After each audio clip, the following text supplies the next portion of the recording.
السلام علیکم۔ Islamic heaven channel میں خوش آمدید۔ حضرت ابراہیم بن ادھم اور صاحب کرامت بزرگ کا واقعہ۔ حضرت ابراہیم بن ادھم بلخ کے شاہی خاندان کے ایک فرد ہیں۔ آپ کی کنیت ابو اسحاق ہے اور آپ کا شجرہ حضرت ابراہیم بن ادھم بن سلیمان بن منصور بلخی سے جا ملتا ہے۔ حضرت ابراہیم بن ادھم کا شمار صف اول کے اولیاء میں ہوتا ہے۔ آپ کا سلسلہ نسب 5 واسطوں سے حضرت عمر بن خطاب سے جا ملتا ہے۔ آپ حضرت امام ابو حنیفہ کے شاگرد ہیں اور امام ابو حنیفہ آپ کے تقویٰ کے سبب آپ سے بہت پیار کرتے تھے اور شاگرد ہونے کے باوجود آپ کو سیدنا کہہ کر بلاتے تھے۔ آپ بچپن سے ہی صالح فطرت اور نیک طبیعت کے مالک تھے۔ حضرت ابراہیم بن ادھم بلخ کے شہزادے تھے۔ عالم شباب تھا۔ ایک دن محافظوں اور خدام کے ہمراہ جنگل میں شکار کھیلنے گئے۔ چہرے پر بشاشت کے بجائے سوچوں کے گہرے سائے تھے۔ ان کا ذہن عجیب و غریب خیالات کی آماجگاہ بنا ہوا تھا۔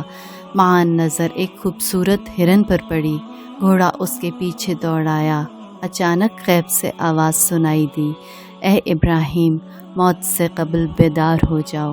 اس آواز نے آپ کے دل و دماغ میں ہلچل مچا دی، لیکن شکار کی دھن سر پر سوار رہی۔ بہت دور جا کر جب ہرن کو تیر مارنے لگے تو اللہ تعالیٰ نے اسے قوت گویائی بخشی۔ کہنے لگا، کیا آپ کی تخلیق کا یہی مقصد ہے کہ سیر و شکار کرتے پھریں؟ یہ سنا تو قلبی کیفیت دگرگوں ہو گئی۔ گھوڑا روک کر کھڑے ہو گئے۔ گزشتہ چند ایک یوم میں رونما ہونے والے واقعات کا ذہن میں ہجوم ہونے لگا۔ ایک روز آپ مخملی بستر پر محو استراحت تھے کہ چھت پر کسی کے قدموں کی آہٹ سنائی دی۔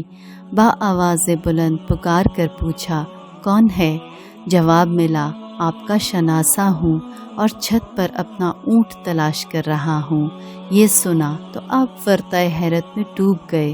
استفسار کیا کہ چھت پر اونٹ کیسے چڑھ سکتا ہے؟ جواب ملا، شہزادگی و بادشاہت میں اللہ کس طرح مل سکتا ہے؟ یہ سننے کی دیر تھی کہ ہیبت و خوف سے سر تاپا لرز اٹھے۔ کافی دیر تک اس آواز پر غور فرماتے رہے۔ دوسرے دن بیدار ہوئے تو ایک شخص آیا جس کے چہرے بشرے سے بڑا رعب و دبدبا نمایاں تھا۔ آنے کی وجہ دریافت کرنے پر اس نے بتایا کہ یہاں قیام کرنے آیا ہوں۔ آپ نے فرمایا کہ یہ شاہی محل ہے، سرائے نہیں۔ اجنبی نے پوچھا کہ یہاں نسل در نسل کون کون رہا ہے؟ آپ نے بتایا تو اس شخص نے کہا کہ پھر یہ سرائے نہیں تو اور کیا ہے، اور غائب ہو گیا۔ آنے والے بزرگ حضرت خضر علیہ السلام تھے۔ آپ سمجھ گئے کہ مشیت عزتی یہی ہے کہ میں علائق دنیا سے خود کو علیحدہ کر لوں اور صرف اللہ تعالیٰ کا ہو کر زندگی بسر کروں۔ اسی اثناء میں آپ کی نظر اپنے باپ کے ایک چرواہے پر پڑی۔ اس کے پاس گئے، گھوڑے سے اترے، اس کا چوغا پہن لیا اور اپنا لباس، گھوڑا اور ساز و سامان اسے مرحمت فرما کر جنگل کی وسیع و عریض فضا میں کھو گئے۔